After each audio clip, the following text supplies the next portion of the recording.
Gonzo, shall I start with the good news or the bad news?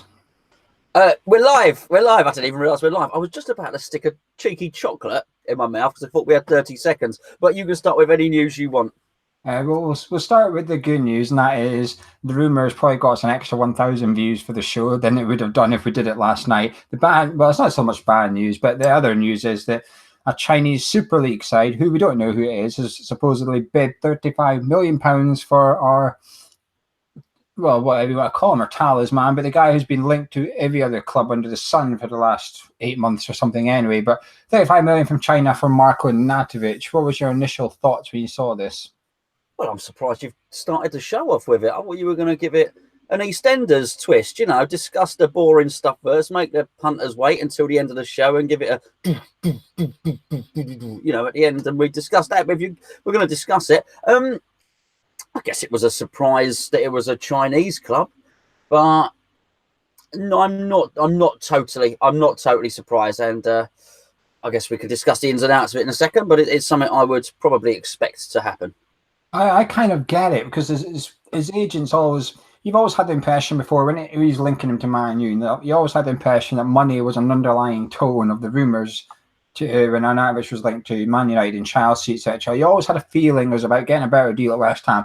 Now that hasn't worked, so he's obviously thought, well, how can I get it? I know, let's get him linked to one of the richest clubs in world football, and it's convenient. I just find it convenient that there's no name to this Chinese club because if it was linked to a specific one, fair enough, maybe, but it's not. It's like, well, that someone in that league wants him. Someone in that league that can pay £250,000 a week want him. I just find it a little bit convenient, if you like. The only thing that makes me think that this is real, if you want to call it that, is the source is Lee Clayton. Now, Lee I consider him to be genuine. I consider him to be reliable. And in the summer, he was the one that was leading with the Felipe Anderson rumours, and a lot of in the nose, if you like, we're saying it's dead, it's not happening, we're not paying that. Lee Clayton was actually the one that said, actually, no, it's not. It's still going on. West Ham will pay the money. They're getting there. They're coming to it. But everyone else was saying, nah, it's not happening. So Lee's got a little bit of something about him when it comes from him, and it has come from him tonight, this is why I think, oh, okay, there's maybe something in this. But 35 million, I mean, you can add 20 million to that and we'll start talking. But the bid itself is really low. The only question for this is what's Marko Arnautovic motivated by? Is he motivated by cash? If so, he's away to China. Or are you motivated by playing at the best, being a hero, if you like? Then you can stay at West Ham. To me, it's that simple. What is your motivation, Marko? It's one or the other, and that's going to decide if you're staying or going. Well, I mean, I think it's been a bit of an open secret that he does want cash, and he wants lots of it, and he wants more of it, and I said before when we discussed it, it's not that Marko is lifting up his skirt and flashing his knickers at all the different clubs, but like I said, his brother is certainly handing out his phone number and letting everybody know he's up for it. And it is about getting more wages. And I think, listen, I'll either be proved, right or wrong in this. Hopefully I'm proved wrong and he stays. He's not going to get a new contract at West Ham. They feel that they're paying him more than enough anyway.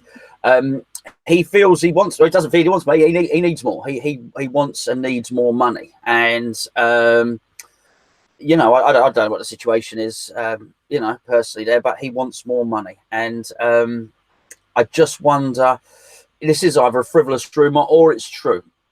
And if it is true, and they do offer him huge money, and they offer him whatever 250, 300 grand a week, he'll go. So really, it's whether that supposed Chinese club. Let's just assume it's true. For the sake of the conversation, let's assume it's true and not made up. Then all the Chinese club have to do is match our owner's valuation. Now, I noticed I just had a quick read before we joined up. I noticed they've, let's say, owners, a senior source has spoken to Claret and Hughes, so you can, you can decide for yourselves who that might be. And I think the talk was of 70 million. So I'm pretty sure, though, if the Chinese club offered 50 million, the club would accept it. The club would ideally keep Arnautovic for the remainder of his contract. They're not going to up his wages at any point. They feel it takes him up to when he's 33, 34, and they're going to be happy with that. they don't feel the need to increase it. This he certainly does not have in mind. This is his last contract. He thinks he's up to his form, and he wants more money, and he wants lots more money. And I think he would certainly go if he was offered 200, even double his money. I think he'd probably go. It's an interesting one, really, because it would be a shame for him to go. But we've done this before, so I don't really want to get into it too much. And that is, you weren't keen on selling him for 50 million, whereas I was and stuff. And my stance on that hasn't changed. And people won't agree with me. I get that. I understand why people don't want to see Arnautovic leave. I don't want to see him leave for 35 million. I don't necessarily want to see him leave. I just think business-wise, I think it makes good sense if someone comes along with a £50 million check for Arnautovic, and you remove the whole hero factor from it. You're selling a 29-year-old who's had some reasonable injury issues this season. Let's be honest, he's had niggles, and even when he's been playing with niggles, etc. And he's turning 30 very soon. And I remember someone said to me earlier, well, he's our best player. I said, yes, but will he be our best player 2 years' time when he's 32 years old? We don't know. That's the gamble you're taking by keeping him here. You have to hope that, like you said, he's going to want more money. Well, you can't get that because you're on decent money for what you're on now. Maybe he is underpaid for his talent.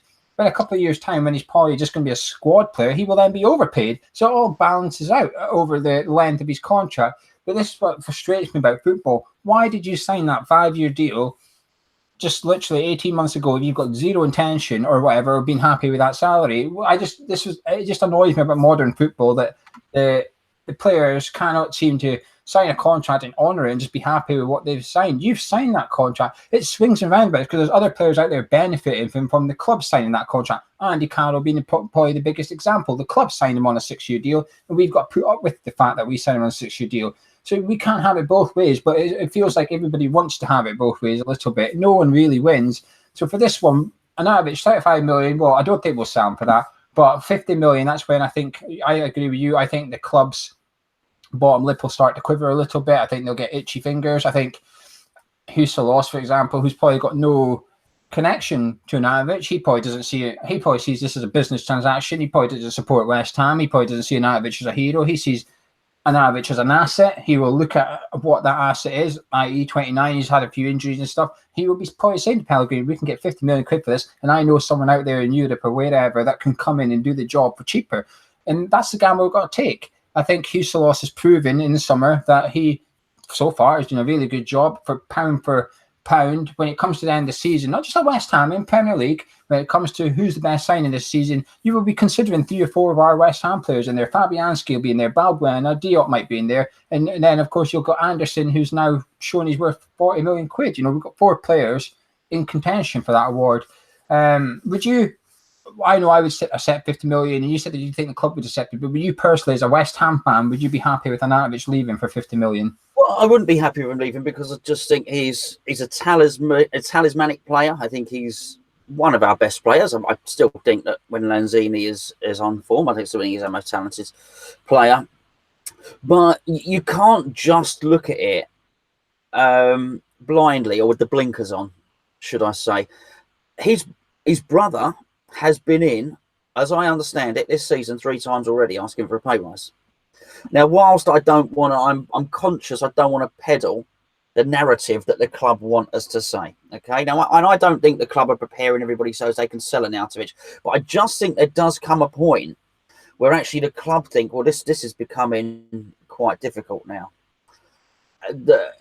He's going to keep on asking for pay rise after pay rise after pay rise, and I do think Arnautovic signed it in good faith, but I think even the left winger Arnautovic, who signed from Stoke, probably didn't think he was going to have the impact he did. Yes, he's arrogant and he likes himself. You've got to be arrogant to be a footballer. You've got to think you're the best. If you don't think you're the best, what's the point? You've got to have that about you to do anything well in life. You've got to fancy yourself a little bit.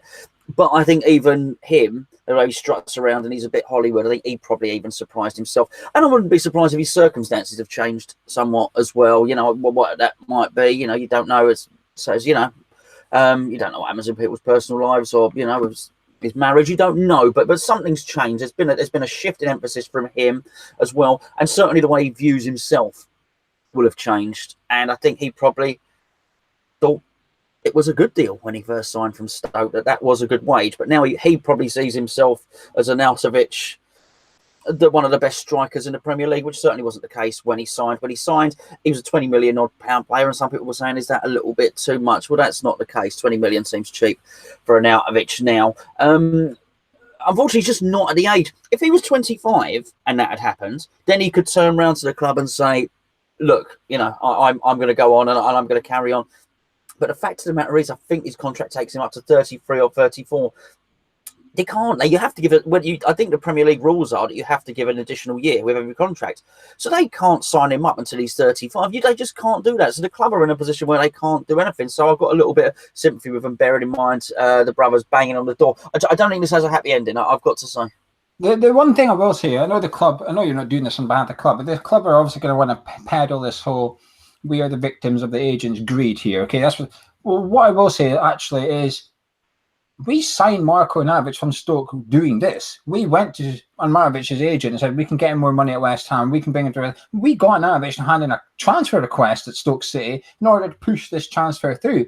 So, again, it goes back to having it two ways. It's just a bit of being hypocritical, really, that we are happy to benefit from it, but when we're on the receiving end of it, all of a sudden, oh, wow, this shouldn't be happening in football, etc. Well, you know, you weren't complaining 18 months ago when you were getting Arnautovic for what is quite a cheap deal, but you were forcing Stoke City's hand.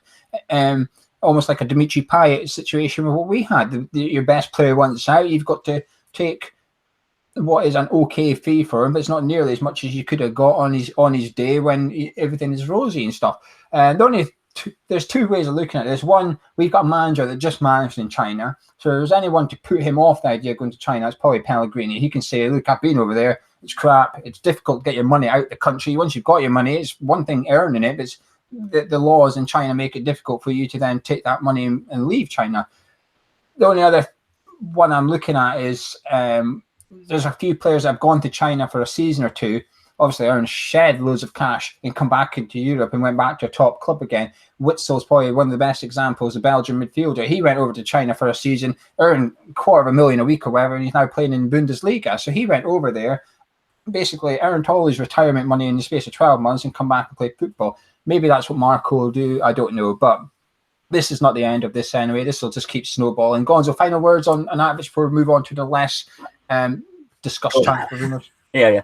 There's two massive assumptions here. That's number one, that Pellegrini is going to talk him out of going to China. You know, Pellegrini might want him to go to China. Pellegrini might think he's injury prone. Pellegrini might be aware of the fact that he's asking for more wages. You don't know. We're not the training ground. That might be slightly disruptive in and around there. I don't know. And also, I'm not entirely, working on the assumption that the club are furious that a bid has come in. I'm not so sure they are. I think the club will welcome it. I'll just say, don't rule out the possibility that the club do want a bid and do want to sell him, and that Pellegrini is open to selling him as well. This is really interesting how this news has come out. This has not come out in the usual fashion. It's been responded to quickly by the club and not completely shut down. They're linking it. They're straight on the phone to their contacts and they are not saying at all. They are not saying he's not for sale at any price. That is not the stuff that's coming out of the club. Arnautovic wants more money. Nobody can deny it. And I'm not saying he wants to leave West Ham, but Arnautovic wants more money. And if you believe that, and he feels he deserves more money, if you believe that, then you've got to feel this transfer can happen, because the club will not give him any more money. Interesting. Not the last you'll hear on the Marko Arnautovic rumours. We'll be doing, over the course of transfer window, we'll be doing smaller shows as well in between the cups of teas. If there is a rumour like this that picks up, if we weren't doing a cup of tea tonight, we would have jumped on and done a 10-15 minute video on this rumour, because of the cup of tea, we just left it. So if there's something that develops on another day, we're not doing cup of tea, we'll jump on and do a little video anyway. But anyway, Gonzo, some transfer rumours has happened in the last couple of weeks. We know most of them are made up rubbish, but let's talk about them anyway, because that's what this show's about. It's talking rubbish about made up rubbish. James McCarthy, did you see us linked to him? Oh, there's one transfer rumour to make my blood boil. It's been that one. That's the one deal. I normally dismiss these, but this one managed to, if it was clickbait, it worked for me. Not that I clicked the article, but it made me react to it, because I thought, absolutely no way do I want to see that cretin at West Ham. The guy, I still remember what he did to Payet. And now why a lot of people say you can't hold grudges. Well, I do hold grudges, because that guy set out to deliberately injure Dimitri Payet in that game, and it worked. He got a booking for it, and he took Payet out of the game. Payet was out for 2 months off the back of it. But even leaving that aside, he's been out injured for a year. He's a good player on his day. He's a bit of a workhorse, a bit of a dog in midfield, if you like. He does the horrible stuff without the grace of Declan Rice, if you like. And I wouldn't want to see him here anyway. But when you add in the Payet thing, oh God, no, please, no, thank you. No, I'll keep this short. He's a hatchet man who ain't good enough to play for West Ham. We're past the likes of him, absolutely. No, and you can't do that. I was at that game as well, that Everton game. I remember that. And then Lanzini was injured as well, if you remember. I think it was possibly even the same game, and that was what allowed Antonio, who'd signed from Nottingham Forest, couldn't get in the team, couldn't get a sniff Antonio, and Antonio sort of came into the team then, and the rest is history. But it's a big no from me. Liverpool striker Origi, he'd only made one start, I think. But then he's started and scored against Wolves in the FA Cup just at the weekend. But would you like to see him at West Ham? I think it was a loan deal initially, but I just don't. I don't think he's good enough. I think it's more mediocrity. I remember when he was, a Belgium striker, isn't it? I remember when he was coming through, much heralded. I think they actually bought him a year before they signed him in the same way that I think they did with Keita, quite possibly. And it's just never really happened. And it's probably never really happened because he's either not good enough or his attitude's not right. And there's no, when people are that talented, there's no stopping them coming through. You see that, you've only got to look at Declan Rice, for example. And there's lots of them. You've got the boy at Chelsea at the moment, the winger who Bayern Munich won. When you look at the boy at Wolves, what's his name? Gibbs White or whatever it is. When the talent is there, you come through. He's clearly not talented enough. And not only is he not talented enough, he's clearly less talented than the strikers that are there. Plus, your boy Danny Ings and Sturridge as well. So No, I don't. We can do better than that. The question is, I guess, is he better than Perez? But I still think we can do better.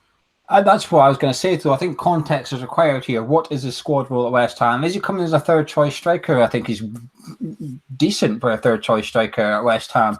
Is he coming in as a second choice striker? That's where I get a little bit not too sure about this kind of thing. I think he would do okay. His goal scoring record is about 1-3. When he was in Germany, I think Wolfsburg last season, his record was about 1-3. His record at Liverpool to date is about 1-3. And that includes the one when Pickford decided to tip it onto the crossbar and then onto Origi's head.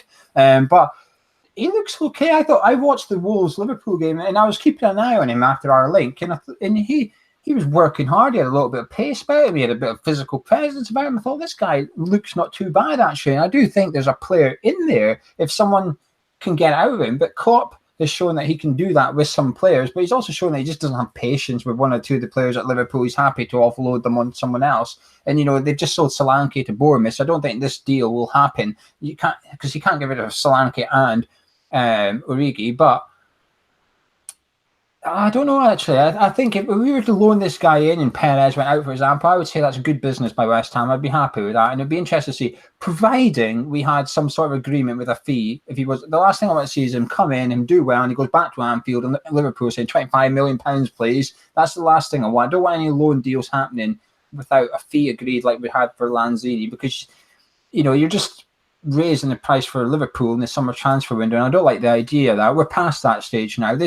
That type of deals for a club that are desperate. We're no longer desperate. When people talk about Mario Balotelli, no, that's for a club that are struggling and need to take a proper gamble. We don't need any of that now. We're stable. Let's keep it that way. But moving on to another striker on loan, Batshuayi is currently with Valencia on loan from Chelsea, and the rumours are that he's going to be coming back to Chelsea and put back out again, whether it's selling or loaning. Of course, for probably the 5th, 6th transfer window in a row, we're one of the names that's linked to him. I just think I hate it. I just think the whole lot stinks, actually. I think, why hasn't he found anywhere? Why has he been so nomadic? Why has he not been able to put down roots anywhere? I just don't understand it. I think there's something wrong with these people upstairs. I mean, it's funny, you said even about Origi there. Why would he go from being 5th choice striker at Liverpool to be 3rd choice striker at West Ham? You know what I said about Arnautovic? You got a bit to say about you to fancy yourself. Where's his ego? Where would that be? Surely you should be going, I'm going to go somewhere and I'm going to be the top guy. So why hasn't Batshuayi stamped his authority somewhere? I don't get it. He looks big, he looks strong, he looks fast. Crikey, actually, what was it in the World Cup? He did a terrible miss. Did he fall over? I can't even remember. did he run into the post or something? I can't even remember. It was something ridiculous in the World Cup, as I remember. I just wonder. He's got all the physical attributes, but I just wonder how strong he is mentally, and I just think that's a big part of it, a big part of any footballer's makeup. And I'll use the example of Declan Rice again, unashamedly, because there is somebody who's very, very strong mentally. And you know, to use a swear word, Frank Lampard, if you like, you know, there is somebody that is just very, very strong-minded, pig-headed. I'm going to say this probably wasn't the most talented player in the world, Lampard, but he just kept at it and kept at it and kept at it. You hear all the stories about him. He kept on with the drills, and there was just a determination. And I look at some people, and I think you've got no determination. It's almost Sean Wright-Phillips syndrome. You know, just happy enough just to jump from club to club, not quite be first choice. I don't think it's what we need, mate. I don't know. Batshuayi is a bit different though, because last season he did very well at Dortmund. He was getting plenty game time. He justified the low move for him. We went back to Chelsea, then he's gone back out to Valencia, and he's doing all right in Valencia. He's getting enough game time, he's scoring enough goals and stuff. I just think he chased the dream too early of coming to the Premier League, and we were in for him. There was supposedly Crystal Palace were in for him, all looking to make him our big signing that summer, make him our number one striker, and he decided actually. And you know something, I don't want to criticise a guy for Chelsea come in believing he's good enough to go play for Chelsea. Maybe he did think, actually, I'm good enough to go play up him for Chelsea, and he fancied it. So he went there and he's realised that actually what he was sold wasn't quite what he's getting. And he's thought, well, and what's his alternative? I don't like to be critical of someone that goes out on loan, because like you said, what's your alternative? Be third choice at Chelsea, or you go out and be first choice for Valencia and Dortmund? He's chosen to go out and be the first choice, but like Tammy Abraham has done, going to Villa and stuff, and then he had the option to go to Wolves, and he's obviously looked at it and thought, am I going to get in ahead of Raul Jimenez? Probably not. So rather than sitting on the bench for Wolves, I'm just going to stay in the Championship and try and become top goal scorer in Championship. And come summer, there'll be a list of Premier League clubs that wants Tammy Abraham, whether it's permanently or on loan. I just think Batshuayi's I think he's made a mistake going to Chelsea, but I think he's done the right thing since then, getting himself out there, getting him in the window, etc. And it's quite strange that Chelsea are struggling for a striker, and their top goal scoring striker is actually out on loan, and it has been for the last couple of seasons. It's a bit weird, but this is something I think this would be a good deal for West Ham. If we had to sell Arnautovic and we got Batshuayi in on loan until the summer, I would say that's good work, because we need something in place, don't we? How are we going to get a replacement for Arnautovic? We're not. So let's get someone in that fills the void a little bit, and then somewhere we can spend the money. And I think that's what would be the clever business, if you like. We're not going to discuss this one, but Reece Oxford has ditched his agent. He's got no agent. So it looks like Reece has basically challenged a few agents and said, getting me a move, whoever gets me the move, gets my contract, gets a load of money and stuff. So we can see a hot race of agents lining up to get Reece Oxford into a club. Another outgoing one that we will discuss, Lucas Perez. You really do not like this guy. He's been linked to Real Betis for, it doesn't really give a price. I'm not sure they want to pay any money, to be honest with you. But Real Perez to Real Betis, he's only been here a few months. Are you ready to give up on him already? Oh, but for sure, yeah. I mean, listen, I don't hate him. I'm sure he's a perfectly pleasant gentleman, you know. Not that he'd probably want to go for coffee with me particularly, but I just don't think he's good enough. As I say, I don't know what he does. I just don't know what he does. Is he a fast player? Is he running behind? Does he link up play? Does he drift wide? What does he do? What's his job? He's got. If Thingy had Sean Wright-Phillips syndrome, he's got Frank LeBoeuf syndrome. He's a positionless stroller who minces his way around the pitch and doesn't get involved too much. No, I wouldn't be disappointed to see him move on, and maybe he is better suited. People tell me, and people message me, and they say, "Oh, you know, you've been a bit harsh there. I saw him in Spain, and he was good." And I'll take that. I'll take anything. We're big enough to come on the camera and give our opinions. People are welcome to come and argue with us, and please do. But with that in mind, and I took on board what was said, I just wonder if he is better suited to Spain. If he's turned it on in Spain twice in his career, and he's been here twice, and it's not really worked for him, then maybe he's just better suited to that league. It doesn't. Not everyone can play in every league, can they? So, yeah, I wouldn't be disappointed. And you mentioned at the start, Julius, Pellegrini, they can roll the dice and they can mix it up a bit. You know, I wouldn't be adverse to them bucking someone out, another Paraguayan from the Brazilian league or something, someone we've never heard of. Not a problem. I think it'd just be a bit of a shame. The guy's clearly got talent. And it's frustrating that when he came on against Cardiff, got his brace, you thought, ooh, now's your chance. We had a few injuries at the time, so he had to start the next game. He deserved it. He scored 2 goals, won us the game against Cardiff.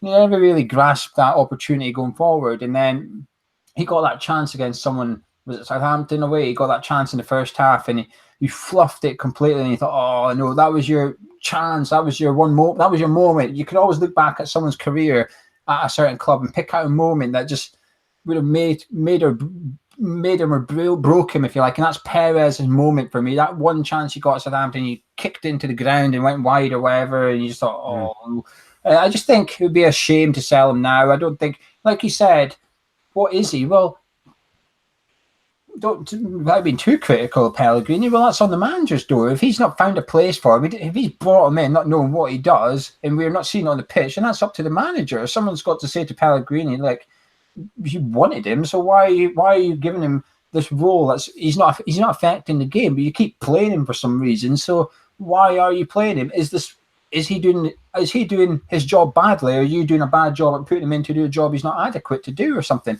Something's gone wrong, because last season in La Liga, only Messi created more chances than him. So the guy can clearly create. He's clearly got talent, but it's just not worked at West Ham so far, bar 10 minutes against Cardiff. And it would have been good maybe to see him against Birmingham to try and get him a goal, get his confidence back up, etc. If he goes, will I be upset? No, I'll completely understand it, but I just think it's too soon. It's 6 months in. I always say give them a year. The managers, the players, whoever it is, when they come in, they get a year. And Perez got a year. But this goes back to the Arnautovic argument, does it? He's not young. He's late 20. I think he's 29 as well, actually. And I think he's on about 70, 80 grand a week. So he's quite a hefty earner for someone who's playing third or fourth choice striker. And it's a strange one, but I just think there's talent in there, and it just frustrates me that we're not seeing it yet. Who knows? Nasri, Lanzini, that might bring it out of him if he gets proper ball players in there rather than Antonio running down the line and crossing it, because he's not a tall bloke, is he? I don't know. But a couple of other sporadic links we've had is Suarez from Barcelona, not the racist biting one, the centre midfielder, Dennis with one N, £20 million. Well, we can pour cold water on that because we ain't got £20 million. Vida, he's been linked with us again, and the Croatian guy who has a nice haircut, shaven hair with a little ponytail. That's how you remember him from the World Cup. He can play anywhere across the back four, which makes sense. Only £10 million, but Pepe has just left Besiktas, so it'll be unlikely that he's going to leave as well. But £10 million, I'd like to see that. But we won't talk about that too much because I think it's just a little bit of a made-up link. Gonzo's covered a video on the John Shelby and Andy Carroll swap deal, which looks like it was made up also. You're probably catching on to a theme here. There's a lot of stuff made up, but Gonzo's done a video on the second channel, and we'll go hear about that. But the other one, which is probably made up. Good news and bad news. Bad news, Declan Rice has been linked to Manchester City. The good news is it's in the Sun, so it's probably made up. But is this a link you're expecting to see at some point from somewhere legitimate with a little bit of credit? What is there a link I'm expecting? No, listen, there's not. I don't mind. It's on the Sun. It's the Sun have done an article saying Man City want Declan Rice to replace Fernandinho, and they're not put off by the fact that he's just signed a new deal at West Ham. I don't care. I've got to say, it's been a real eye-opener the last 3 or 4 years doing what we do, and seeing people like ex-employee and seeing people like you and watching how it happens and watching them get their brief from their sources. So ex-Levy's sources and Hugh Levy's sources, and then watching the papers pick it up. And it was only 5-6 years ago, I used to watch that ticker tape on Sky Sports or the paper and think, oh, these people know. A lot of them don't know very much at all. And you're right to pick out Lee Clayton. And there are others as well. Darren Lewis will often get a little steer from the owner. I think, what's his name? Dyer in the Standard. So it's not that no journalists know, but in the main, a lot of them do just make it up, and I don't mind. Okay, I honestly don't mind. I think it's quite fun. Well, I did that. When I did that video about Shelby and Carroll, Ex-employee was quite honest about it. He said, "I don't even think this is true. I not necessarily think this is true, but I've heard it, so I'm putting it out there." And it's fine. I said that at the start of the video. It may well be made up. It's fine, but it was a good story. I thought it was a really good story, and it was something good to talk about. And I quite liked it because I quite like Shelby as well, and Carroll getting fine. That's fine. I don't mind a made up rumor. People can make some rumours up in the comments below if they want. That thing that they you spread, Lionel Messi at Thurrock petrol station or something like that. It's always good. But I don't mind.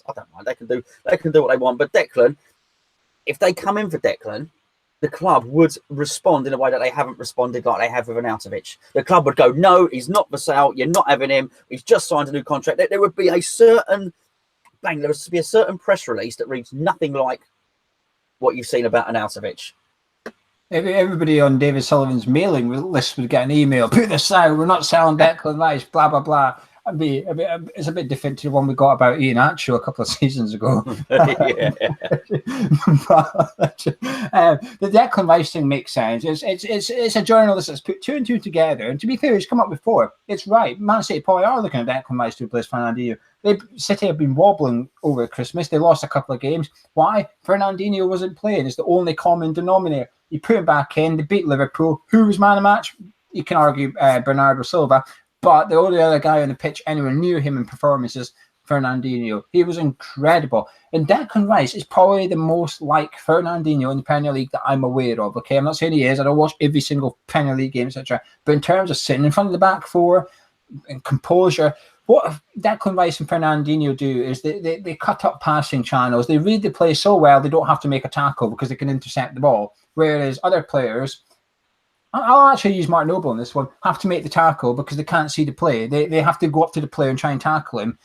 Whereas Declan Rice can see what the guy's going to do. So he just goes where the guy wants to be. And he ends up running into Declan Rice almost. And what Declan can do is what Fernandinho can do is they do tackles that should be sliding tackles, but they're not because they're so good at tackling. They can time the standing tackle so well. They don't need to go to the ground. And that's why often Declan and Fernandinho will sort of go between, when the attacker's running, they'll just wait and they'll go in between the attacker and the ball and just come away with the ball. And the attacker's stand there wondering how the hell he's been dribbling. All of a sudden the ball disappeared. Not everybody can do that. And it's a very unique thing. It's something you can't coach, in my opinion. I don't think you can coach someone to read the game that well. You've either got it or you haven't. You can sit down and tell someone, show them as much things as you want, but they just won't get it. To get that timing, that accuracy, we're talking a second difference, not even that, it's milliseconds, and Declan's got it. So I actually think he will go to Man City at some point in the future. If City continue to spend money to be where they are in the league,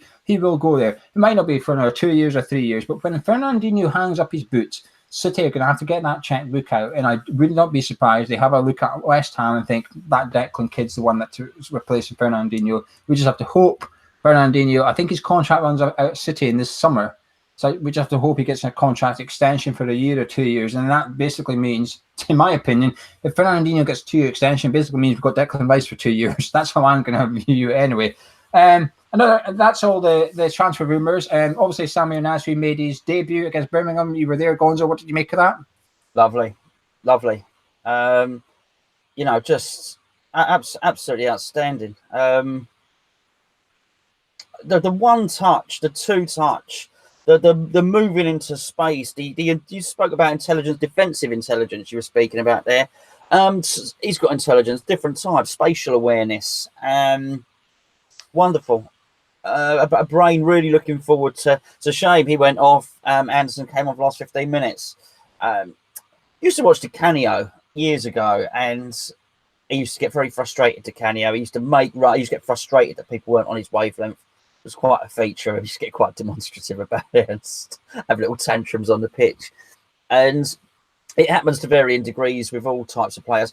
And I'm looking forward to seeing him playing with a few of the others. I think there have been a couple of games that have gone by, particularly the Burnley one, I think, where I looked and I thought we were lacking some technical players here. We don't have enough technical players to play in the manner that Pellegrini wants. I wasn't sure, as always. I'm happy to be proved wrong. I wasn't sure it was the right thing to do, but now having seen him play, I get it. I get what Pellegrini wanted to do. I get he fits. I'm looking forward to seeing him play and Players like that make it look easy. Players like that have always got a bit of time, and it takes me back the first time I ever saw Liam Brady play for West Ham. Players that are classy always got a bit of time, and he'll have that. I think we'll enjoy watching him play. Other news, the Daily Mail is scraping a barrel to throw mud at West Ham this week. They did an article about West Ham women being sponsored by USM, which is a football agency, and trying to say there's a conflict of interest now because agents and stuff.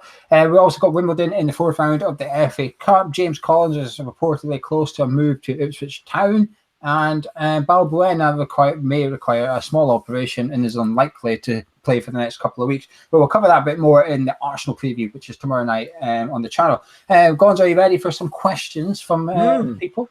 I saw you chuckling. When you were reading the questions a second ago. This isn't someone. Well, let me find it.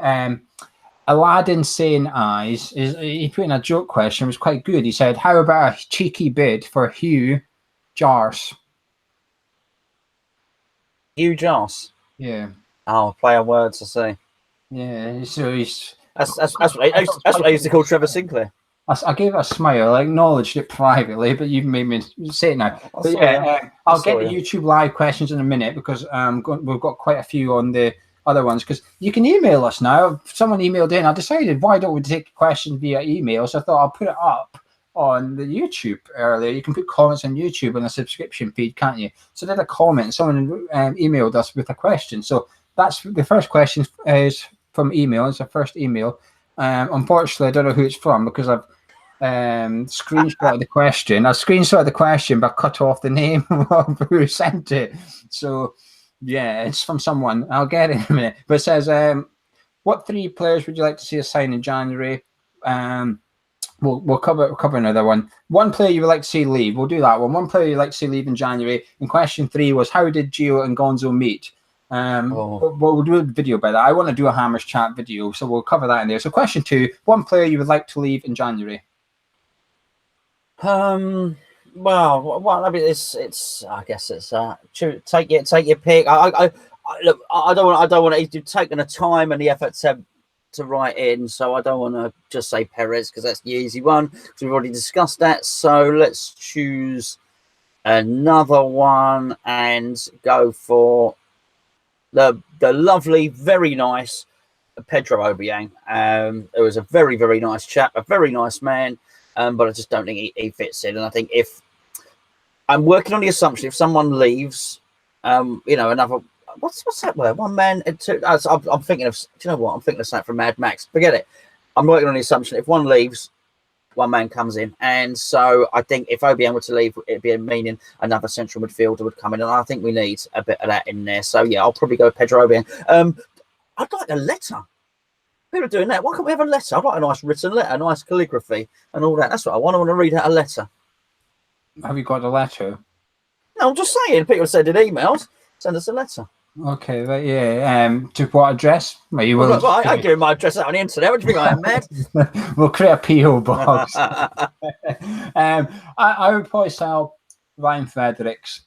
I know I've just defended Perez. It's too early for Ryan Fredericks, but the thing is, I think Antonio's shown he's quite capable of being the backup right back, and I think we could get a few million for Fredericks. Not that we need it, but everybody's already talking about it. And I say everybody, a lot of West Ham fans, even as Zabalag has his contract extended, a lot of West Ham fans still want to see us go get another right back in the summer. So with that in mind, I think we just offload him. A bit harsh, he's not had his chance, but from what I've seen, I've not seen anything that suggests he is going to make it. But I was going to say Obiang, but then you said it, so I thought it'd be different.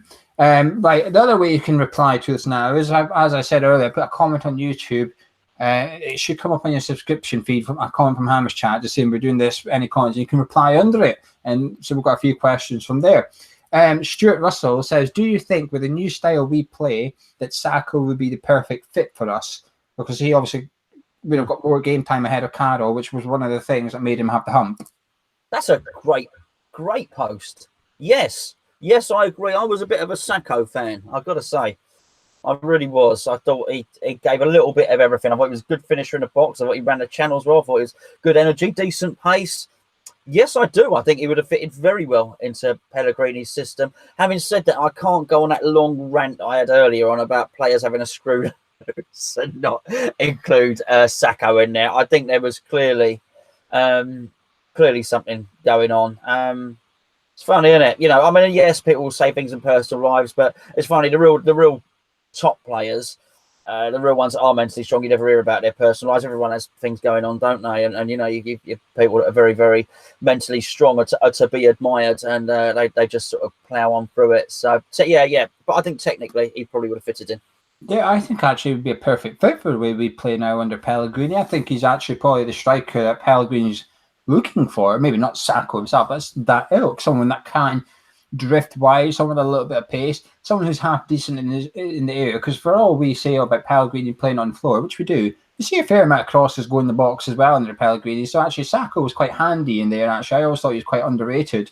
I was never his biggest fan. I was never a bigger Sacco fan as you. I always thought he sort of piggybacked off that purple patch where he scored 6 games in a row. I always thought that sort of gave him a false status at West Ham as a goal scorer. I was never convinced he was the goal scorer everybody thought he was. But under Pellegrini, I think he would probably thrive, etc. So that is a really good question by Stuart. I like that question. Aslan J says, if you two were professional footballers, what name would you put on the kit and what number would you choose? Now, for whatever reason, I'm more interested as to why he's come up with this. He says Geo 4 and yourself number 9. I was number 9. I did used to wear number 9. Yeah, but where's he got number 4 from? Oh, I don't know. Do I look like Patrick Vieira? I don't know. I don't know why, but you need to know. He needs to answer. He needs to answer your question. You fired it back at him. Why number 4, Aslan? Did you say Aslan, didn't he? Yeah. Yeah. Why number 4? But he's got it right. I did used to play with number 9, even though I used to play as a winger. I think I'd go with Gonzaldinho on the back. I think I'd go with.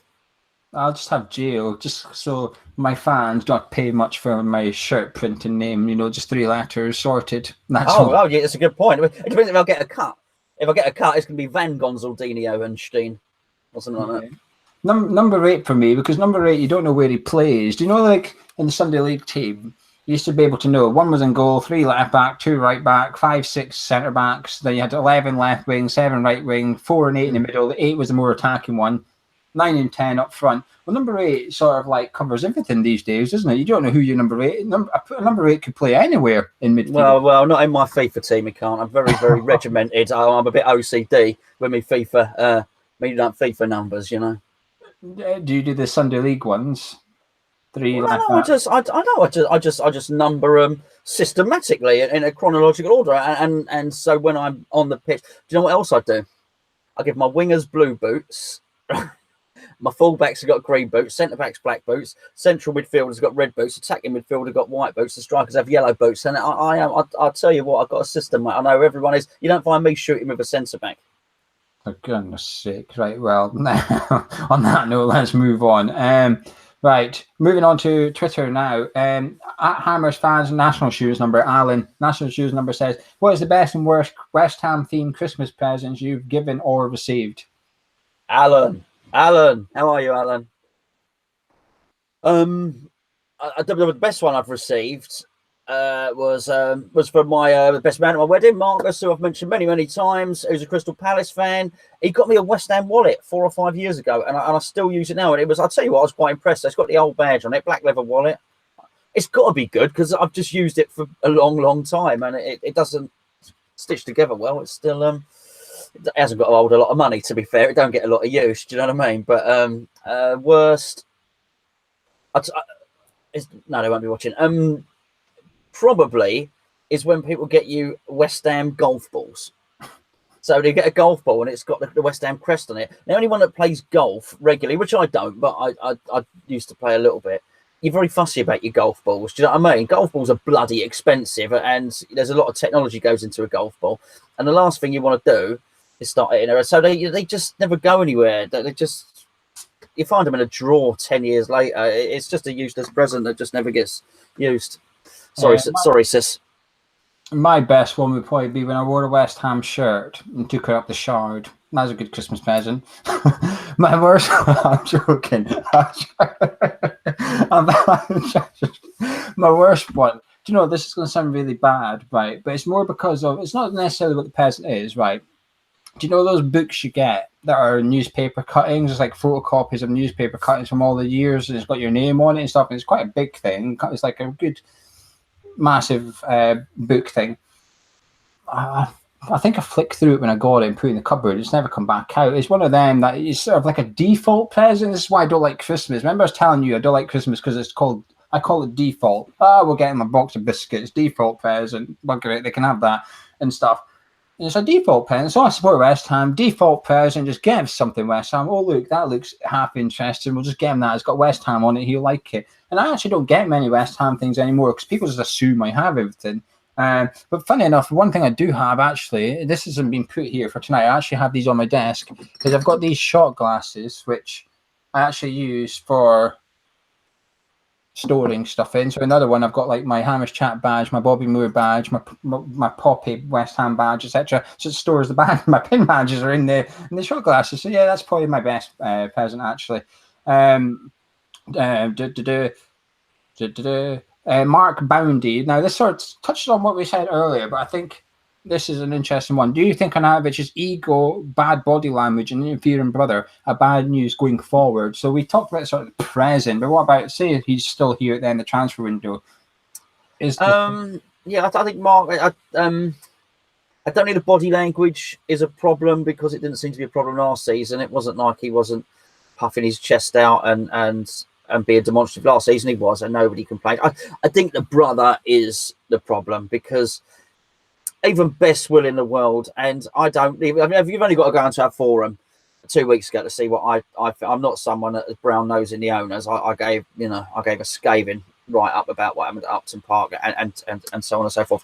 But I think you've got to give them a little bit of slack. I mean, if he's already been in 3 times, you say next season, I think even the most patient person, someone comes in 6, 7 times just asking the same question over and over, you're going to get a bit annoyed with it and it's bound to rub off somewhere. So I think that could be a bit of an issue going forward. But yeah, not the body language particular.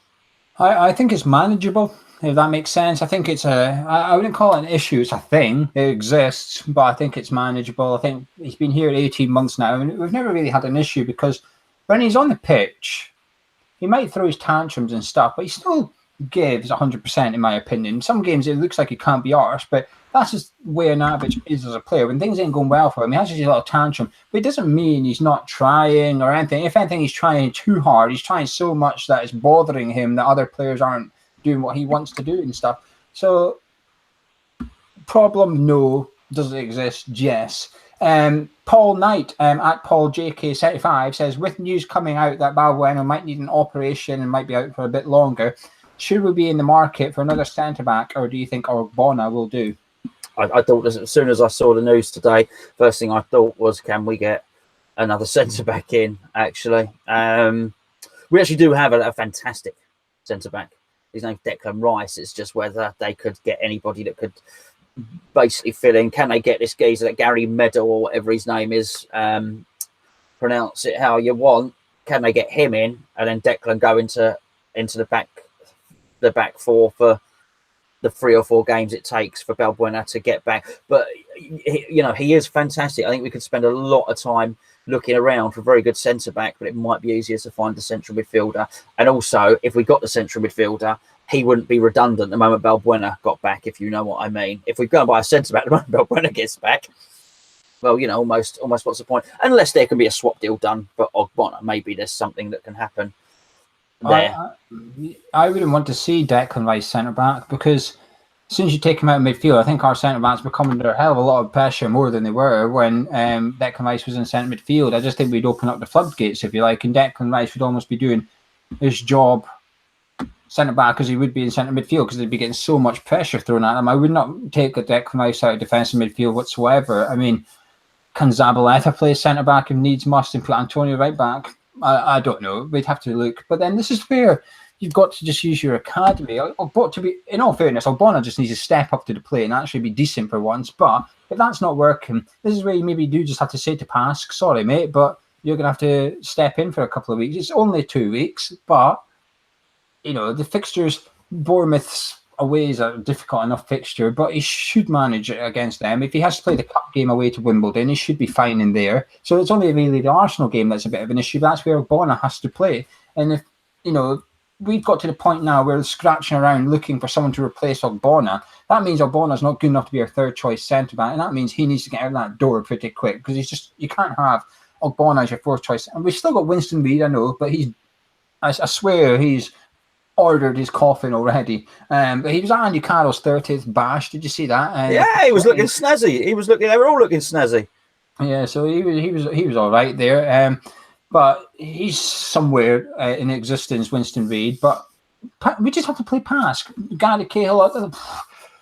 A loan deal. What's the point for 3 games? Like you said, as soon as Balbuena's back, he's out of the team. I would rather see Pass given a shot, and if he struggles, he struggles. I'd rather see Pass given a chance than Gary Cahill come in and play centre back. I really would, because it's all about long term for me, and I'm fed up of this short term plasters. We've had that for the last few seasons. Enough. There's no need. And let's say we do play Pass and he makes a few mistakes. Declan Rice has made mistakes. It's cost us goals. Newcastle away. Was it Arsenal we played? He ducked. Who was it he played across coming? He ducked out the way. He went in the bottom of the net. I think it was Arsenal, because we were holding our own. Then they put another couple past us. So he's cost us 2 games, right? Arguably, Declan Rice has cost us 2 games. But you know something?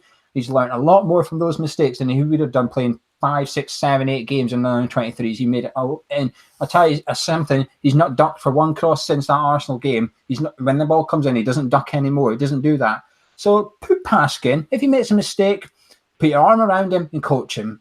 Let him make mistakes. Let him learn, because in a year's time, we might have a Premier League centre-back on our hands, that age, that is being linked to Manchester City in the sun. I mean, you're sitting here going, well, they can bugger off, but we've got Ogbonna, our fourth choice centre-back, and they want him. We don't really need him anymore. Interesting question from Ken, though, at KJ059. If Andy Carroll agrees to a wage cut, would you take him on a new deal, and for how long? I don't think there's any point.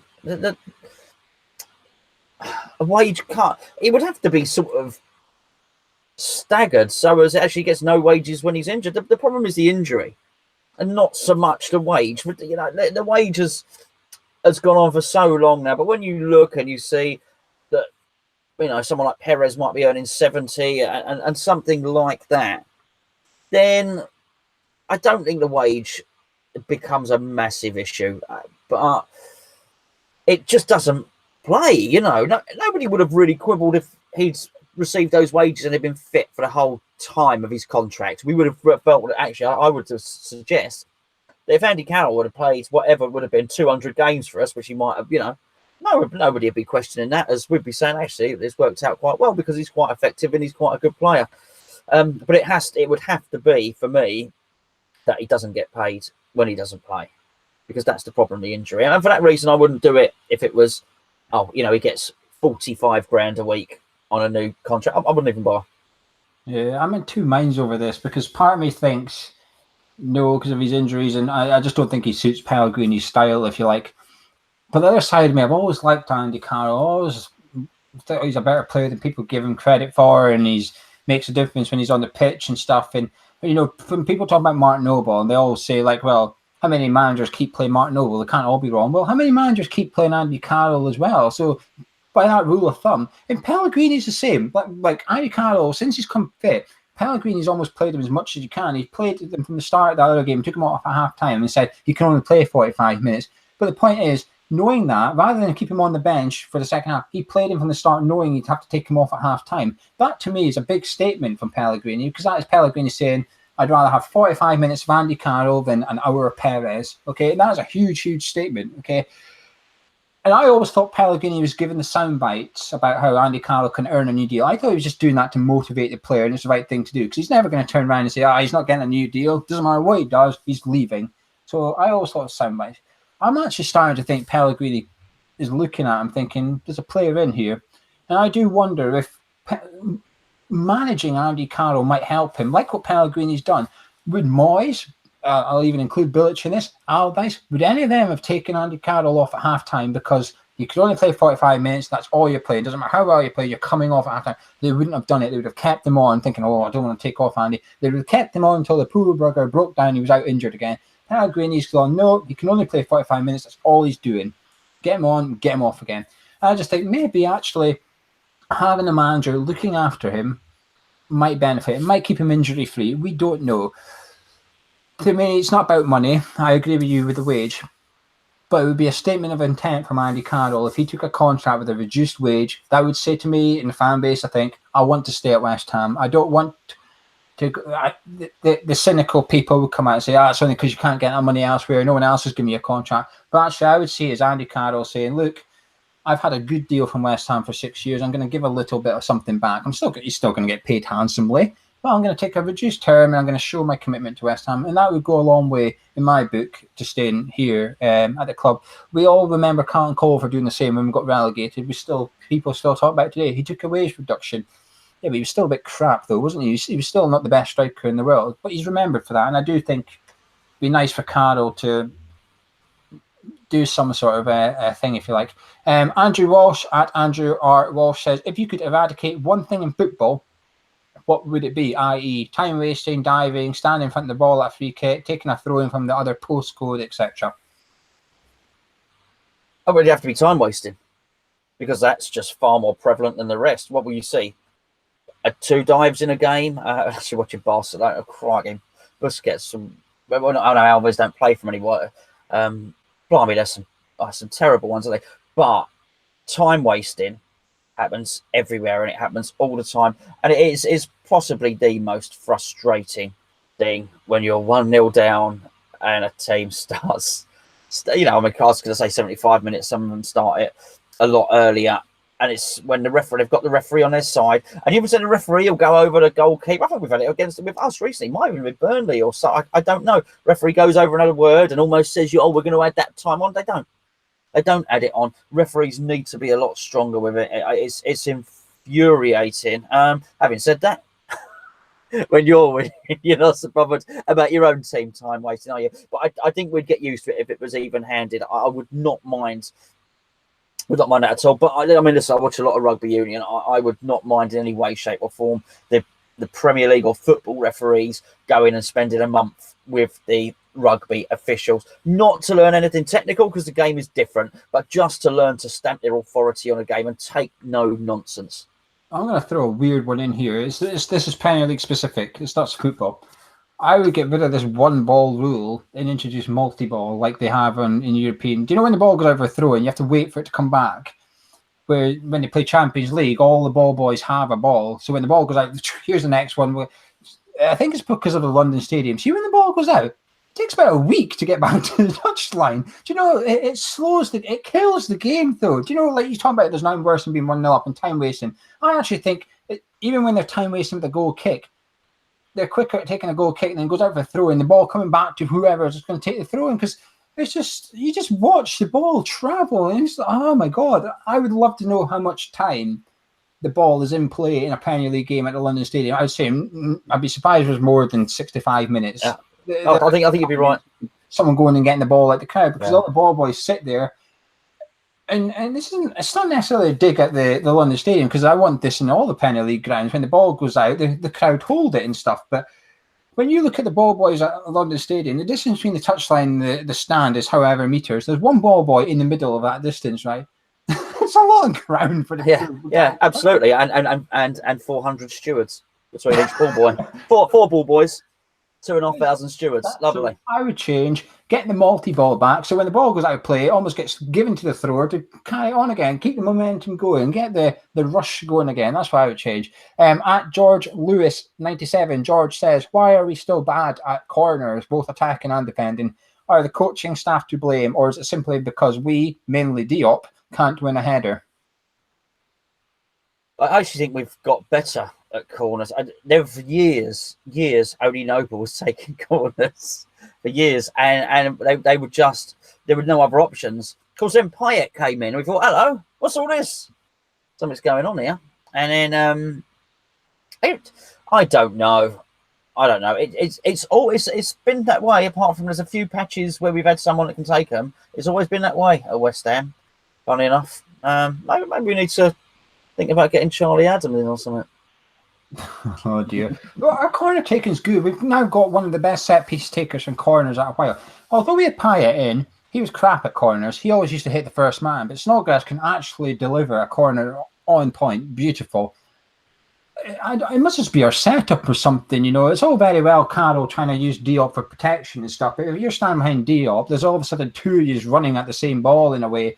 And it'd be wise to take a look at Burnley, for example, who, while they haven't been that good at set pieces this season, in the past, how one centre-back goes to the back post, or Man City, Vincent Kompany always goes to the front post. Always, Vincent Kompany goes to the front post. And how many goals did he score? Or how many times did he flick it on and someone get on the end of it and stuff? Defending them, I'll tell you what I think's a problem. We take everyone back for a corner, and it drives me insane watching us have all our outfielders in the box. So what did the opposition do? Well, they put everyone in the box. If you leave two players down on the halfway line, they have to leave defenders back. I will challenge any team, anyone. I would love Pellegrini to look someone in the eyes and go, I'm going to leave Antonio and Carroll up front. So when keeper gets the ball, he's booting it to Carroll to head it, and Antonio's running. They will have to leave three defenders back. At the very, very worst case scenario, they leave two, but then they're chancing it, okay? They're never going to leave one defender against two attackers. They're just not going to do it. So stop bringing everyone back, because they just bring everyone with them. It makes no sense. I don't get why people do it. Why do managers feel they need to have 10 outfielders defending a set piece? It just baffles me completely. I've never understood it. But that's why I think we're bad at defending them. Everyone's in the bloody box. It's like pick and mix almost. It doesn't matter where the ball lands in the box, because there's going to be someone there because it's so crowded. But anyway, last question on Twitter, then we'll go into the YouTube live questions. If you're on YouTube live right now watching it, fire some questions in, and we'll do another 5-10 minutes of questions, and we'll round it up. Last question on Twitter is from Mike Stringer. Oh my God, he's got more numbers in his name than national insurance number. He's got a barcode. This guy's got a barcode. Mike barcode. Mike STR. Then it's 955863352. Hope that's not like his password or something. Anyway, Mike says, well, he talks about Arnautovic selling him. Let's forget that. He says, if you sold him and you were given £50 million to replace him, who would you replace him with? Who would you bring in? Should have done my research, really, shouldn't I? I don't know. I don't know enough about the game. I'm sorry. I'm quite happy to sit here talking about West Ham. I don't know enough about a foreign game, or can't even think of any. If you could bring in a Premier League player to replace Arnautovic, who would you bring 50 million? Well, I'll tell you what, might not be universally popular, but I wouldn't mind. I'm bringing Zaha in. Wilfred Zaha, very, very good player. Very good player. Interesting. I thought you were going to say Callum Wilson. I thought he would be the obvious Premier League striker to replace him. I'm not sure you get him. I'm not sure Bournemouth would be up for selling. But in terms of pure talent and pure entertainment, I mean, Zaha, yeah, I know the diving and Crystal Palace and the rest of it, but he's an exceptionally talented player. And yeah, I mean, people will come and say he's not been talented recently, but he's had no support up there. Very, very good. There's two players in Europe who are banging goals. There's Lopez as well, but he's not coming to West Ham. He's away to Barcelona probably. There's two players in Europe, and if you're a gambler like I, and you like to bet on anytime goal scorers, look at these two players every single weekend because they know where the net is. Jovic at Frankfurt, and then you've got Piatek at Genoa. Them two are just banging goals in for their clubs. And I would like to see us take a punt on one of these players. They're both young as well. They've both got age on their side. I think one, and they might have like 13 goals and 12 goals apiece each and stuff. There's another player for Frankfurt, Kotala, as well, who's got more assists. But whenever I watch Frankfurt, which admittedly is not every week, there's something about Jovic, just like the way he just stays central and he makes his moves, etc. He's someone I'm bringing. But if you're gambling, those two players, Piatek, Jovic, thank me later. But anyway, moving on to the YouTube Live, Flight Time says we're joint top of the injury league table. Well, there's a shock. How much credit goes to Pellegrini for us being mid-table and still in the cup? I'm not sure how well our previous managers would cope. Well, a huge amount. I mean, he's just done tremendously well, and it's the feel-good factor that I think has got a lot to do with it. I think he probably doesn't allow any excuses in that training ground. I think because he's seen not to be moaning in public, I would imagine and he doesn't whinge. You don't see him moaning. He's very, very calm in his press conferences. I mean, we have to assume that that's what he's like when he's at the training ground as well. I think it's probably something for the the players. I think number one, it stops him from panicking, and number two, it probably instills confidence on the person who's taking that injured player's place. That Pellegrini has confidence in him. He probably thinks, yeah, man, I am the left back. That's not an issue. You know what? Yeah, I can play right midfield or whatever. Do you know what? I'm going there. I'm banging some goals, and I think that probably has an awful lot to do with it. I think tactically, probably the fact that his ethos doesn't switch.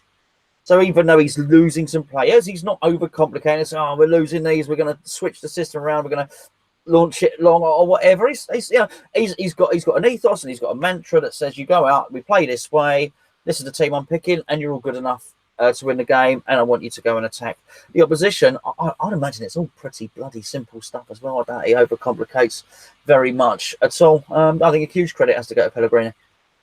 Yeah, I agree with what you're saying there about his ethos. I was always say his formation. Under Moyes and Village, if we lost a player, they'd switch to 5 at the back. Whoa, well, no, which means we can't score. So we can't score, we can't concede. So 5 at the back. Pellegrini just goes, well, we just need another striker, don't we? We need someone else to score the goal this weekend. And that's completely the difference and stuff. And he's trusting as well. He's very trusting in his players. They get opportunities. And that's opportunities plural. They don't get one chance and you're out. You get a chance, you don't take it, someone else is in. But when that guy messes up, you're back in. You've got another one. You go again type thing. He knows how to manage players, I think. With Diangana, he played him on merit, He started to struggle. He got him out of the team, left him out of the team.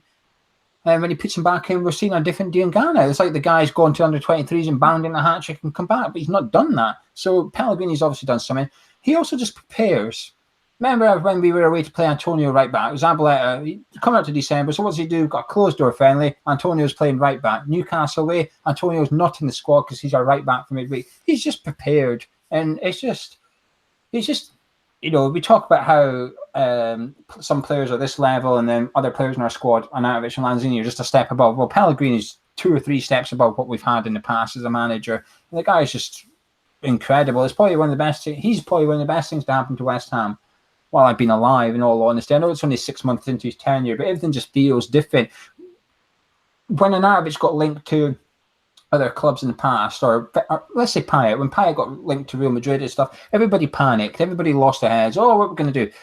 Tonight's thing has come out. Now everybody's gone 35 million, double it, blah, blah, blah. But there's no panic anymore. There's no anger. Everybody's gone, well, you know what? If he goes, trust in Pellegrini. Pellegrini just has a trust of the fan base, which is very, very difficult and very, very rare. But he's done it. So he deserves all the credit under the world, in my opinion.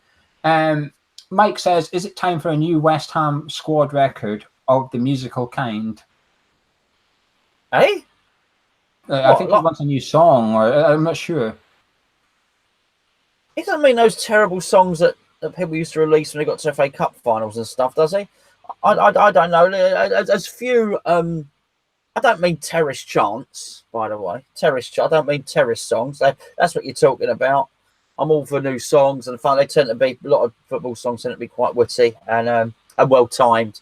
And I think we're good at singing them at West Ham. I think we particularly, when we're away and we tend to banter the other teams well. If you're talking about the actual squad, go into the studio and singing a song, I would fine them all a month's wages if I was in charge and they did that. I do not want to hear the West Ham players singing a song at all. Even if we got to the cup final, I don't want to hear footballers singing a song. I want to hear singers singing a song and call me a guys, meat and 2 veg, as it were. Well, someone needs to do something so that the ticket office can change that version of Bubbles when you bring them up. I don't want to hear Northerners singing Bubbles. Like, what's that all about? Like, all the versions, the pick is the worst one. It makes you want to. Maybe that's the plan, because when you listen to it, you want to hang up, don't you? So I think that's maybe the plan. We'll put on Bubbles to piss them off. Put on a version they really won't like, and they want to hang around. They'll just, I'm not listening to that and stuff. Maybe that's a trick. I don't know, but bloody hell, I don't like that. It's nasty. Hammer 99 says, would you take Depay as a replacement for Arnautovic in the summer? Memphis Depay. Yes. He's mental though, isn't he? That's the trouble with him. He's very talented. It doesn't always work out for him. No, I don't think I would. He's he's mental. You never know what you're going to get. Apparently, when he was at Man U, he walks in there like he owned the place. He walked in there, telling everyone he was the next Ronaldo and this, that, and the other, and he was. He had to have a better car and a better watch and a better everything than everyone else. He thought he was Billy Big what sits there. Well, if he was like that there, imagine what he'd be like at West Ham. Now, I'm sure there are better options than him. I would, and to be honest, I think he's probably the most Arnautovic type player you could get to replace Arnautovic in terms of what you've just described, the ego, the personality and stuff. It's almost like for like replacement, but he's a couple of years younger. I would swap him for Memphis Depay. Forever Blowing Bubble says, if you could beat a team in the FA Cup final, who would you like to beat? Oh, well, Tottenham, of course. I mean, to beat. I mean, but that is if I know we are going to beat them. Yeah, that's what you say. Yeah. To face a team in the FA Cup, friggin' Accrington Stanley or something. Do you know what I mean? I mean, let's the dog and duck down the road, as crap as we can possibly get. But wouldn't that be lovely to beat Tottenham in an FA Cup final? Oh, bucket list stuff. Mark Parrish says, by the way, I agree with Spurs. Mark Parrish says, will staying in the cup keep Adrian happy until the end of the season? I doubt Adrian's happy at all. I can't see how he can be. No, I mean, he's never quite nailed it as the number one, has he? At any point, I think he's been promised, maybe not promised, but he's had opportunities and he makes mistakes. He's out of teams, had to battle it out with somebody else. And I felt he was unhappy even with the Randolph situation. I think he was unhappy with the Joe Hart situation. If he was unhappy then, he's going to be very, very unhappy now. It's probably hard for him because he probably does have to concede that Fabianski is one hell of a goalkeeper as well. So he probably looks at Fabianski and thinks, there's just no way I'm getting into this team. I think actually that's probably why he's quite content. I think he probably believed and actually probably had a case for thinking he's better than Randall, that he's better than Joe Hart. And now Fabianski's walked up. I think maybe he thinks, well, okay, we've just got a better keeper than me now. Actually, I am now the second best keeper at the club. He's piped down a little bit. This whole Adrian talk, there always used to be a rumble, if you like, that he was leaving. He was unhappy. He was way back to Spain and stuff. It seems to be quite quiet this season, actually. Is it the Pellegrini effect? Is it because he knows his contract's up in the summer, he can bugger off for free, or does he know his place? I don't know, but it's quieting down a little bit, and it's got to the point he's no big loss. So I always say there's always a good keeper for free in the summer. He's probably going to be 33 or something, but there's always a good one for free. Unfortunately, there will be this summer, and Adrian will be that option for another club. We will just pick up one of the other ones that's floating around. Forever Blowing Bubble says, what's your favourite cereal for breakfast? What do you have for breakfast? I'm on the porridge. I'm on the porridge now. I moved to the porridge 3 or 4 months ago. I've stopped eating all that crap that I used to eat for breakfast, which is basically, and I mean, but let's be fair, you can't beat Frosties and rice balls and crunchy cornflakes and stuff like that. But I had that stuff for years. That's why my teeth are falling out. So I'm on the porridge now, unfortunately. I used to have Vicicles until they stopped doing them. That was outrageous when they stopped doing Vicicles. I was pissed off. I'm not going to lie. I was very upset.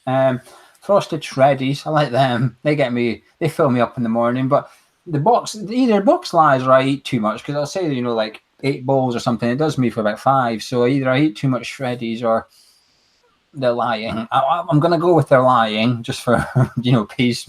I'm probably eating too much. We'll take a couple more and then we'll start rounding this up because we've been chatting for a little while.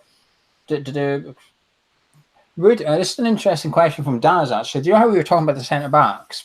He's just said, would Creswell be a better cover at left centre-back for a couple of games? Now, he obviously played in the back 3, and he played well in the back 3. We've also got Masuaku to come in at left-back if need be. So would that be an option that would tickle your fancy?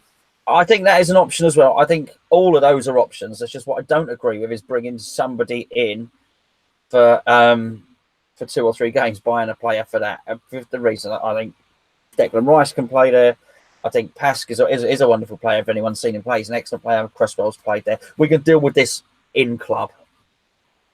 Yeah, I'm going to give the same answer to Declan Rice. Cresswell's now sort of, in my opinion, he's made the left-back spot his own. He's starting to really grasp that. It was 50-50 between him and Masuaku. They were having a little bit of a battle. But in the last couple of months, I think Creswell's, well, he played well at Newcastle, went off injured, and when he was away injured, Masuaku didn't really play particularly well, which made Creswell look better without him being on the pitch. That's not a good thing when you're Masuaku. And Creswell's come back into the team, and he's looked good. Even when we played poorly against Brighton and Burnley and stuff, Creswell came out with pass marks. You know, he did all right. So I don't want to move him, but it's probably, I'd rather this than the Declan Rice one, if you know what I mean. I think we'd miss Rice more at the middle and Creswell left back, because although Masuaku's not ideal left back, he's suitable.